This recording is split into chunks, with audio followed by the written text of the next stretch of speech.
Tom Zenner scandal. You know everything that's involved when an actor is carrying a gun, holding a gun, using a gun on set. Now, there's so many places we can go.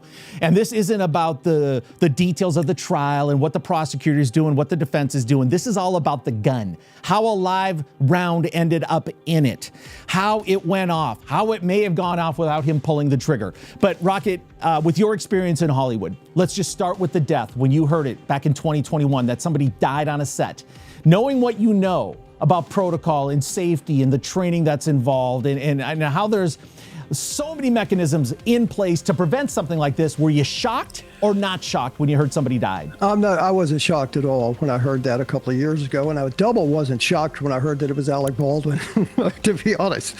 It's tragic what happened, and as I started looking into this thing, what I learned was even more tragic. And you scratched the surface on it. Was it money? A lot of it was money. Hannah Gutierrez-Reed, who was the armorer in this fiasco, was paid, or hadn't been paid yet, actually, because I guess she got fired, $8,000 for this thing. It's a $6 million movie with multiple weapons, and she is responsible for the weapons and for the loading of the weapons and the actual execution of the weapons use on the set. However, Kato made another interesting point. Here we are, got a really low budget movie, a $6 million movie, and an A-list star who's the exec producer. Nobody's going to tell him what to do. They're going to be totally intimidated by him. And I think Kato is right on the money, and that had a lot to do with this. Now, Kato, do you think it's Alec Baldwin specifically and his aura and presence and background and demeanor and intimidation factor that you were referencing? Or do you think any EP has that power on set? We'll get Rocket's opinion in a second too. But we discussed this in the episode that aired last week. Alec Baldwin is going to do what he wants. He's not an idiot. He's an intelligent guy, and he knows it.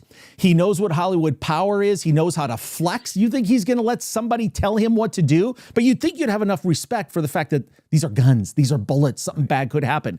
But is that what you were thinking, specifically Alec Baldwin or the title? I think it's Alec Baldwin, but it adds power that he's the executive producer, because you never really question the executive producer, and you never question who's paying you. And you brought up another point, Rocket, that you said, it's a $6 million, it's a low budget film. I think sometimes people cut the corners to save even more money. And I think that's a huge problem, because they're not so involved. This is not going to happen on a Mission Impossible film. This is something where the corners are cut and maybe not the best person was hired. And it's people looking for work. That could have played a part. It's just my opinion. Hey there, I'm Tom Zenner, and if you're a fan of true crime and pop culture scandal, I think you are, well, make sure you subscribe to this channel. Give us a like, because trust me, the drama is just starting to heat up. Follow me on social media at Tom Zenner, and keep coming back to the channel, and we're going to keep bringing you the scandal every single day. New content. Thanks for watching.